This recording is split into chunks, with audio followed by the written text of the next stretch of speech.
আগামীকাল 6 তারিখ, পরশু 7 তারিখ সারা রাজ্য জুড়ে আমরা সরকারি দপ্তরে ধর্মঘটের ডাক দিয়েছি।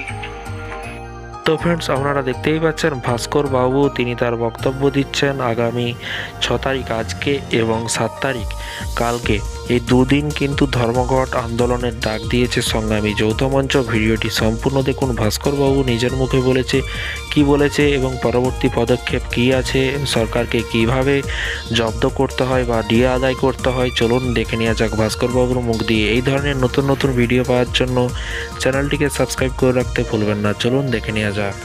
যে ধর্মঘট করাটা আমাদের অধিকারের মধ্যে পড়ে, যদিও এর পূর্বের ধর্মঘটের যে নোটিফিকেশন সেটাকে আমরা স্যাটে এবং হাইকোর্টে চ্যালেঞ্জ করে রেখেছি।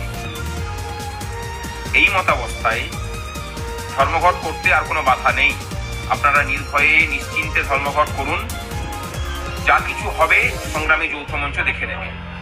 এবার যা কিছু হওয়ার বলতে কি কি হতে পারে, সরকারি কর্মচারী যারা সরাসরি সরকারি কর্মচারী তাদের তো ডিআরও রুল অনুযায়ী ধর্মঘট করার অধিকার আছে, আমরা সেই খবর প্রথাগতভাবে আমরা জানিয়েও দিয়েছিলাম।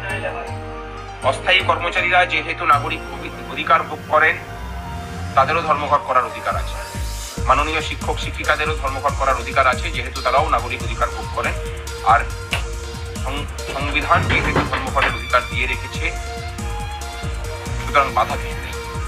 সর্বোচ্চ যেটা করা যেতে পারে সেটা একদিনের বেতন কাটা, কিন্তু সেই একদিনের বেতন কাটার মতো পরিস্থিতিও এবারে নেই, কারণ 7 তারিখ থেকে 14 তারিখের মধ্যে যে কোনো দিন ঘোষণা হবে। এই পর্বে এত মানুষের ধর্মঘটে তাদেরকে সহজ করার এইসব সম্ভাবনা বিন্দুমাত্র নেই। এই এত অনুকূল পরিস্থিতিতে দাঁড়িয়েও যদি আমরা ধর্মঘট করতে না পারি, তাহলে বুঝেই নিতে হবে যে আমরা চাই আন্তরিকভাবে যে দুর্দশা যে বঞ্চনা চলছে সেই বঞ্চনাটাই ঠিক, আমরা এতেই খুশি। আর যদি ধর্মঘট করে আমরা বার্তা দিতে পারি প্রশাসনটাকে অচল করে, তাহলে জেনে রাখুন কর্মচারীদের শুধু ডিএ নয়, শূন্য পদে নিয়োগ, অস্থায়ী কর্মচারীদের স্থায়ীকরণ কাজও কিন্তু সরকার করতে বাধ্য হবে। সামনে ভোট বড় বানায়, তার আগে আমাদের ঐক্যবদ্ধতার প্রমাণ দেওয়ার জন্য 6 এবং 7 তারিখের ধর্মঘট।